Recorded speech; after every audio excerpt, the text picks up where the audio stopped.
नमस्कार दोस्तों, स्वागत है आप सभी का आहट एक अनहोनी की चैनल के एक और बेहद ही डरावने भूतिया कहानी के एपिसोड में।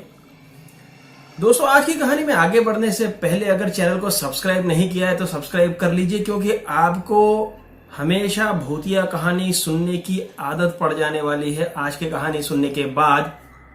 वैसे मेरा एंकरिंग तो बढ़िया है ही, चलिए ठीक है, ये तो इंट्रो की बात है, आगे बढ़ते हैं।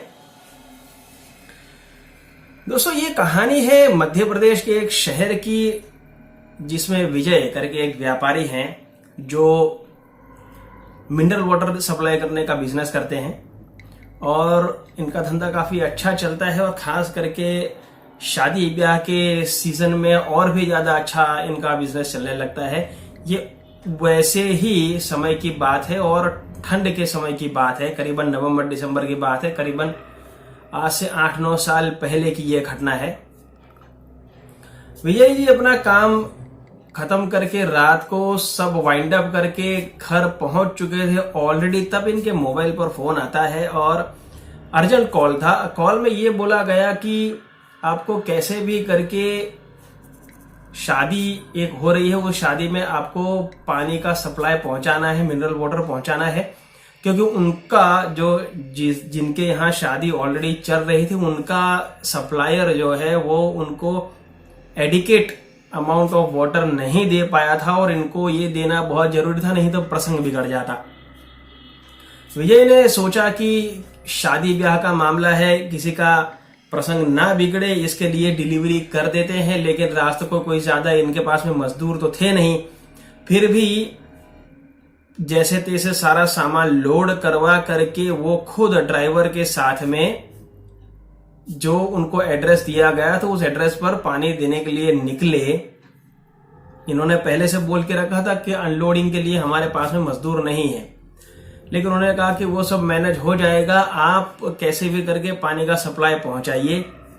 तो करीबन 8:30 के आसपास शाम के समय विजय अपने ड्राइवर के साथ में छोटा हाथी सॉर्ट ऑफ उनके पास में जो व्हीकल था उससे पानी वहां पर पहुंचाया, टाइम से पहुंच गए, वो सारा अनलोडिंग हो गई।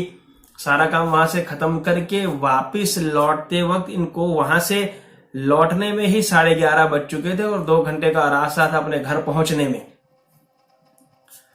ड्राइवर और विजय दोनों बातें करते आ रहे थे। करीबन 12:15 12:30 के आसपास का समय हुआ होगा। धुंध का माहौल था, काफी कोहरा फैला हुआ था हाईवे पर, और ऐसे हाईवे पे ठंड के माहौल में इनको गाड़ी चलाने में काफी मजा आ रही थी, लेकिन गाड़ी काफी धीरे धीरे चला रहे थे बातें करते करते, क्योंकि ज्यादा स्पीड में गाड़ी लेकर के नहीं जा रहे थे। वैसे भी कोहरा था, स्पीड में गाड़ी लेकर के जा ही नहीं सकते थे।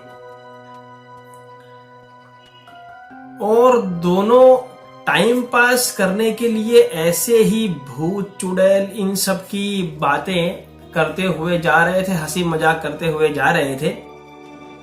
और तभी ड्राइवर की और विजय दोनों की नजर पड़ी हाईवे पर। बीच हाईवे में एक औरत, काफी लंबी चौड़ी और तगड़ी एक औरत खड़ी है और काली रंग की साड़ी पहनी हुई है उस औरत ने।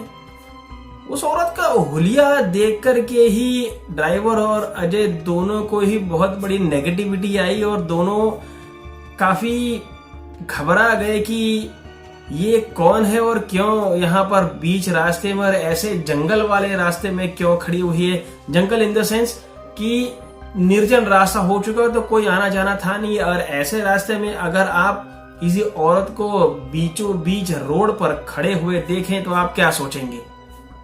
ये उसी तरीके की सिचुएशन थी।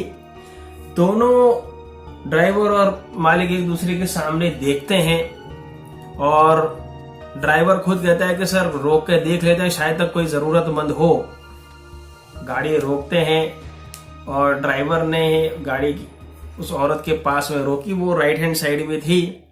उसने यूं मुंडी निकाली ड्राइवर के पास और ऐसा कहा कि गलती से यहां उतर गई, जल्दी में, धुंध की वजह से पता नहीं चला, क्या आप मुझे कुछ और आगे छोड़ देंगे।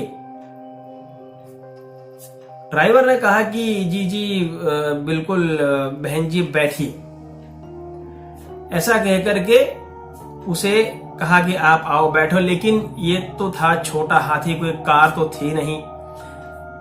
तो विजय और अंदर की तरफ ड्राइवर के पास में चले गए और थोड़ी सी जगह बाहर के साइड में थी, वहां पर जैसे दरवाजा खोलते हैं वहीं पर एक थोड़ी जगह थी, वहीं पे आकर के वो लेडी बैठ गई।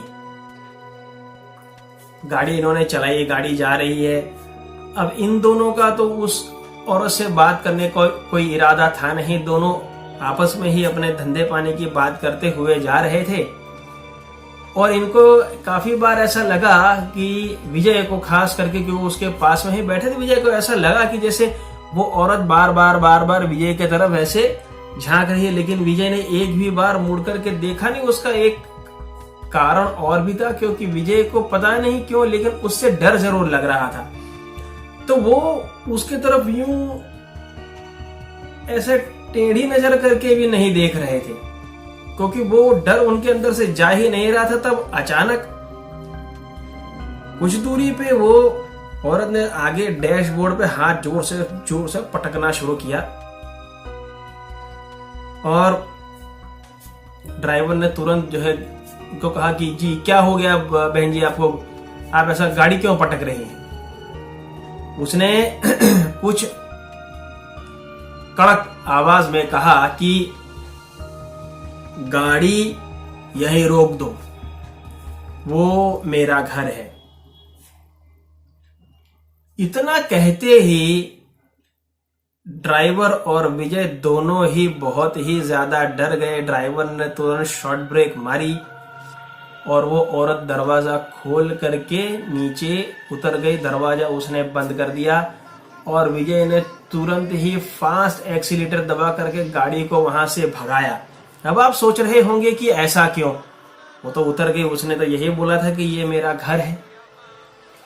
दोस्तों, जहां घर दिखाया था वो डरने वाली चीज नहीं थी। डरने वाली चीज यहां पर ये थी कि उसने हाथ करीबन 10 फीट लंबा कर दिया था अपना और बाहर ऐसा दिखाया था कि ये मेरा घर है, जहां अंधेरे में उसने हाथ दिखाया था।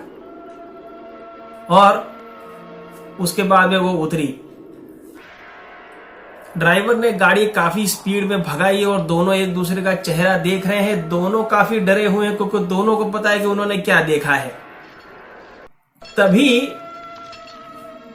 डर के ही वजह से, लेकिन ड्राइवर ने रियर व्यू मिरर में देखा तो उसकी आंखें फटी की फटी रह गई। ऐसे क्यों? क्योंकि उसने देखा कि वो औरत बहुत ही स्पीड में इनके ट्रक के पीछे पीछे दौड़ रही है। ड्राइवर ने फुल स्पीड एक्सीलेटर किया और उसको भगाया। गाड़ी करीबन 80-90 की स्पीड में होगी, धुंध के माहौल में, क्योंकि ज्यादा दिखाई नहीं दे रहा था और ड्राइवर को आगे रोड पे भी डर लग रहा था।